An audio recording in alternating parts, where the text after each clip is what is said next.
Hi guys, Mike back again with another part of Build the Millennium Falcon. This is motoring along a little bit now. We're on issue, this is everything up to and including issue 33 of 100. So we're moving and there's been a bit of progress, so I thought I would update you. So the magazine requires you basically to acquire a piece of wood. This is a bit of 36 inch by 24 inch 18mm ply, so there's no danger of it warping. I mean, I'm not really sure how vital that is if the bit of wood you use as a jig is going to warp, but you know, non-warping is better than warping, I suppose. And then once you've got your wood, you basically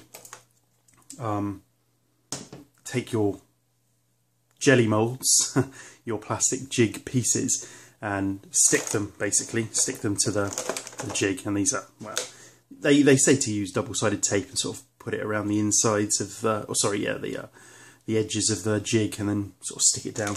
And it's kind of worked in places, but you know, it's not moving. So, well, you know, clearly if I pick it up and give it a shake, it'll probably fall off. But yes, there we go. So it's on there well enough. And then you put all your sticky pads on to protect the surface, and then basically you continue to build your frame.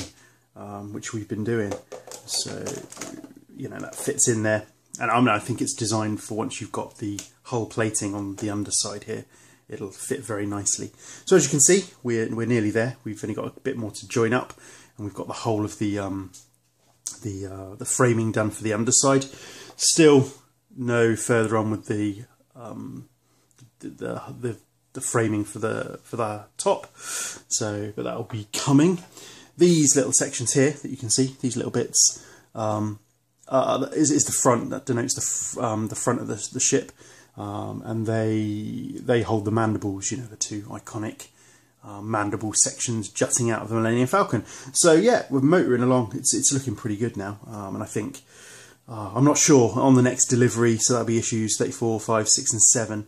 I'm not sure if we'll get the components to join this up. So that'll be pretty cool if we do. So that's that bit. Then I want to move this.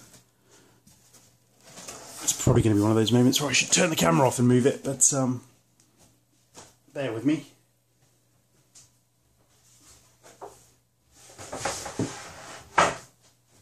Okay, and then you've seen all this before, but I've basically finished off the interior now. So that nothing else has happened to that. That's done.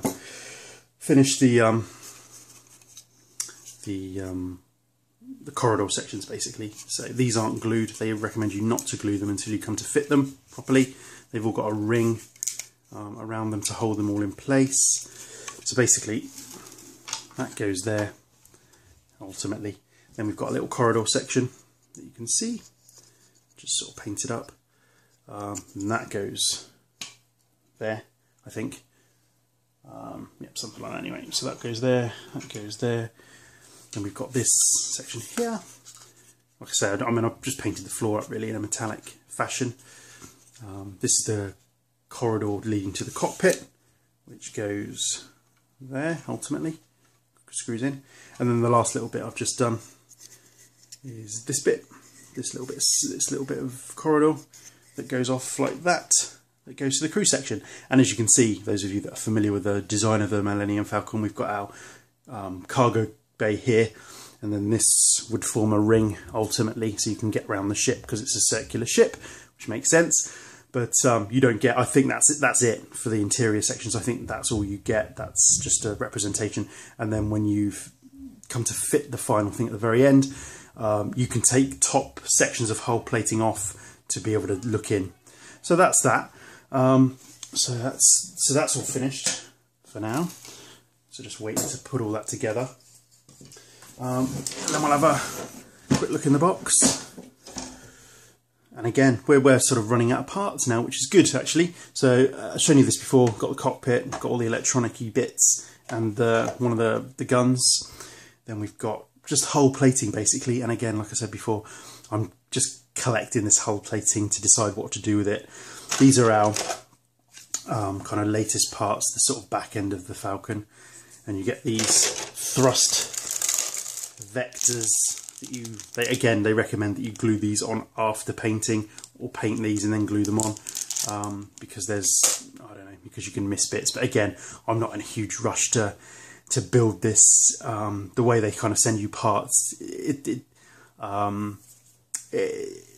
well, I mean, I suppose you could put all the hull plating on and paint it as you go, but I'm kind of thinking that I want to do it all at once. So once I've got all the hull plating done, once I've got all the framing for the bottom and the hull plating for the bottom, you know, I'd be more inclined to paint the bottom, and then I'd collect the top sections of hull plating and then do that, because I don't know, half figure that you can kind of have a consistent weathering effect through the bottom and the top as you go. But there we go. So that's it. That's the next update on Build the Millennium Falcon, and I'll catch you on the next one. Cheers, guys.